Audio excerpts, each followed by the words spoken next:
Hey, what's up you guys and welcome back to my channel. Hey, what's up you guys? Welcome back to my channel. Hey, what's up you guys and welcome back to my channel. Hey, hey, hey, hey, hey, hey, hey, hey, hey, what's up you guys? Welcome back to my channel.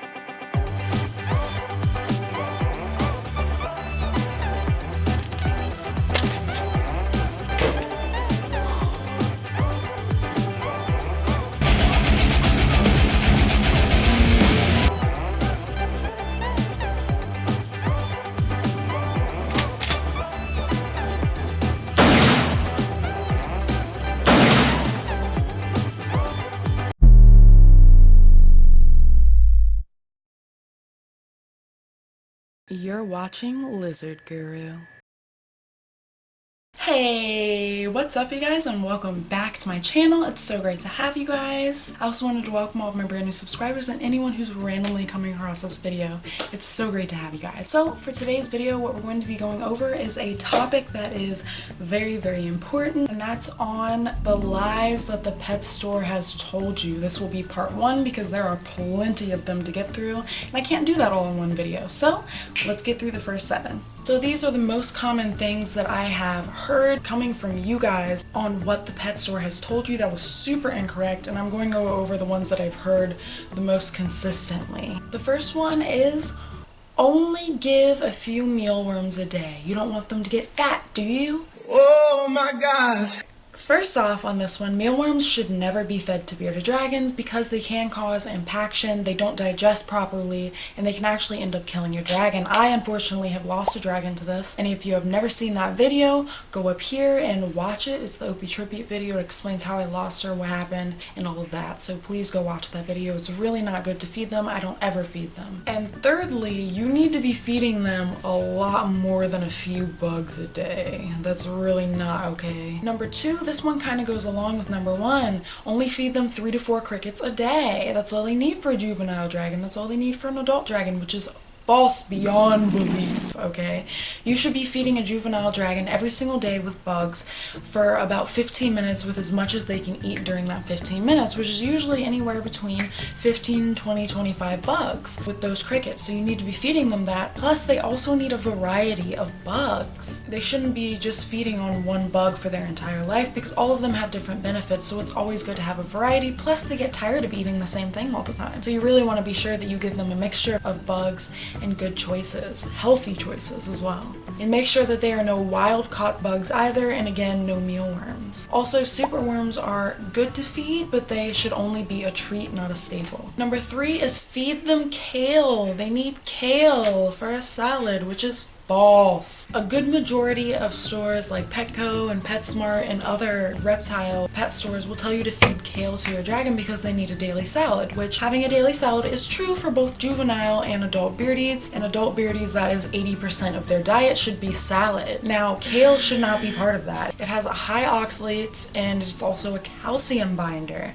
It is not good for them to eat as a staple or every day. If you must feed it, which you don't need to feed it, you feed it in very small quantities with a large amount of other greens like collards, mustard greens, parsley greens, bok choy, dandelion greens, etc. All good for them. Also, other calcium binders are spinach, broccoli, and Swiss chard has been said to be one. I can't say whether or not that's true, but I would say only feed it in small quantities as well. Number 4 is they need sand. They live on sand in the wild. Firstly, it has been proven by a reptile breeder that went down to Australia to check their natural habitat that sand is a small percentage of what is in their natural habitat. However, they also live longer in captivity for a reason. This is the life expectancy of them in the wild, and this is the life expectancy of them in captivity. There is a reason why they live longer in captivity because we have gone through all of the precautions to help stop all of the reasons that they die the most in the wild, and impaction is a large reason, besides getting eaten and having other illnesses. But impaction is part of it because they're feeding on the sand that they're ingesting. Meet Blue.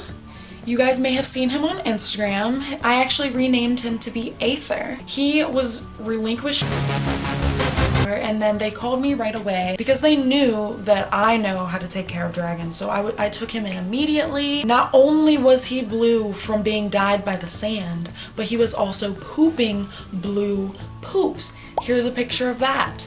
This is not what you want to happen to your dragon. This is from him ingesting sand. And just because you feed them on a bowl and sand is not something that helps it. He was fed on a bowl, he still ingested sand. Okay? Even if you're not feeding on the sand, they can still ingest sand. They can still get infections. It's just not clean, sanitary, or good for them. Sand should never be part of their substrate. You may think that they like it, you may think that you're helping them, you may think that they're fine. But this dragon was on sand for about 2 years and he is having so many issues with it. It is careless, it is not good for them, it can make them sick. And there are plenty of people that want to fight me on that in the comments. Well, they do it in the wild. Yeah, they do it in the wild and They die in the wild. Number 5, nighttime heating. Pet stores like Petco and PetSmart will tell you to use a nighttime heating lamp. And usually it is a red heating bulb or it is something of another colored light. These you should never use for your dragon. Red lights have been known to blind dragons and they should not be used for any reptile. Red lights are not proper for them. They are not good for them. Any colored lights are not good for them and you should not be using them for your dragon. You do not need any nighttime heating unless it is below 65 degrees Fahrenheit. And if you must use a nighttime heater because it is below 65 degrees Fahrenheit, use a heat emitter, which does not produce light, it produces heat. It does not disturb their sleep and it does not hurt their eyes. Number 6 is you need heating pads or you need heat rocks because they get cold and they need it. This is wrong and false for a bearded dragon. There are reptiles that do need heating pads, like leopard geckos, for example. However, even if you have a heating pad, you need a thermostat because a heating pad is just as bad as a heating rock without a thermostat. You need to be able to control the heat output. Heating rocks are absolute trash. You should not use them for any reptile whatsoever. They should never be in the tank. They should never be used outside of the tank. They are just not good for them. They should have never been invented. They can harm your dragon, burn your dragon, and also catch on fire and have a bunch of other dysfunctions. They are not good for any reptiles. Do not use them. A heating pad is not needed for a bearded dragon. It should not be on the bottom of the bearded dragon's tank. It should not be on the side of the bearded dragon's tank. It should not be anywhere around the bearded dragon's tank. Especially if you are not using a thermostat, because if you are not using a thermostat, you cannot control the heat that comes out of it, because bearded dragons do not feel the heat on their stomachs, so they are prone to getting burned there. And one, you can cause fires, you can cause cracking of the glass if you don't use it properly, you can cause melting of a bin if you're using a bin. Good Lord, please don't ever use a bin for a dragon. You need a glass tank. And then number 7, the beardy kits that Petco and PetSmart sell for a juvenile bearded dragon or an adult bearded dragon. I am irritated that they even sell these because this is literally setting you up to fail. They have things like red heating bulbs. They have coil UVB, which is not good for your dragon. It does not reach the right amount of UVB, and you should have UVB for the entire length of your tank, not in just one solid spot, because they have to fight between being warm and having UVB and being cold with nothing. It's not proper for them. You should never have it. This is why I don't like the double domes, because that is the use for them. It's supposed to have a UVB and it's supposed to have a heating bulb. You should have a single dome with your heating bulb, and then you should have the tube UVB light for the entire length of the tank. If you have a mercury vapor bulb, have that on one end. A mercury vapor bulb has UVA, UVB, and of course the heat.